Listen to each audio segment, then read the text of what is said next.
ರಾಯರು ನಿಮ್ಮ ಮನೆಗೆ ಬಂದಿರುವ ಒಂದು ನೈಸರ್ಗಿಕ ಸಂಕೇತ ಏನು ಗೊತ್ತಾ?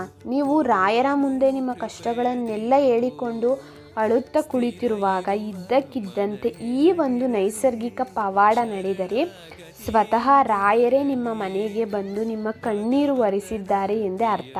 ನೀವು ಬೇಡಿಕೊಳ್ಳುತ್ತಿರುವಾಗಲೇ ನಿಮ್ಮ ಕಿವಿಗೆ ಇದ್ದಕ್ಕಿದ್ದಂತೆ ಯಾರದೋ ಮೊಬೈಲ್ನಲ್ಲೋ ಅಥವಾ ಟಿವಿಯಲ್ಲೋ ನಂಬಿ ಕೆಟ್ಟವರಿಲ್ಲವೋ ರಾಯರ ಪಾದವ ಮತ್ತು ಬಾರೋ ನಮ್ಮ ಮನೆಗೆ ರಾಘವೇಂದ್ರ ಅನ್ನೋ ಹಾಡಿನ ಸಾಲುಗಳು ಬಿದ್ದರೆ ಅದು ಕಾಕತಾಳೀಯ ಅಲ್ಲ.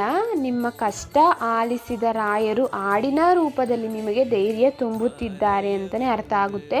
ಇನ್ನು ನೀವೆಲ್ಲೋ ಹೋಗ್ತಾ ಇರ್ತೀರ, ಅಲ್ಲಿ ರಾಯರಿದ್ದಾರೆ ಅನ್ನೋ ಸ್ಟಿಕ್ಕರ್ ಕಾಣಿಸೋವಂಥದ್ದು, ಅಕ್ಷರ ನೋಡೋವಂಥದ್ದು, ಅದು ಬಿದ್ದರೂ ಕೂಡ ರಾಯರು ನಿಮ್ಮ ಜೊತೆಲೇ ಇದ್ದಾರೆ ಅಂತಲೇ ಅರ್ಥ.